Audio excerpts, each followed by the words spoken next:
Mirror, mirror on the wall.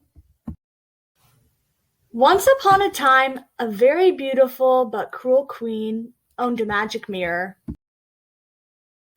Every time she looked into it, she asked the same thing. Magic mirror on the wall, who is the fairest one of all?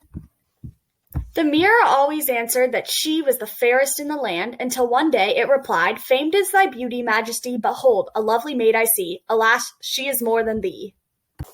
The vain queen knew at once that the mirror spoke of the Princess Snow White. The queen vowed that the princess must die.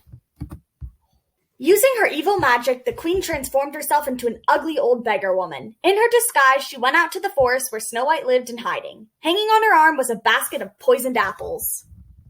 Snow White was not alone in the forest. She lived in the cottage of the 7 dwarfs: Doc, Happy, Sleepy, Sneezy, Bashful, Grumpy, and Dopey. They loved her gentle goodness and vowed to protect her from the wicked queen. Each day, before they left to work in the diamond mine, they warned Snow White to be careful. Snow White knew that the queen wanted to harm her, but she had no idea that the beggar woman who came to the cottage was her enemy. She kindly invited her inside. "Dearie," croaked the old woman, "would you like to try one of my delicious apples?" The forest birds and animals tried to warn Snow White, but it was too late. She took a bite of an apple and fell down in a deep sleep. "Now I am the fairest in the land," shrieked the hag. The animals raced through the woods to the diamond mine. The dwarfs hurried back to their cottage and chased the wicked queen up a mountain. Suddenly, a bolt of lightning struck the rock where the queen stood, and she fell from the cliff, never to be seen again.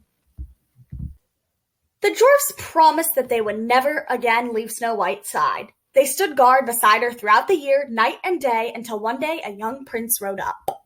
The prince recognized Snow White as the young woman he had once loved. Gently, he leaned over and kissed her. Snow White's eyes opened. The spell was broken at last, and they lived happily ever after.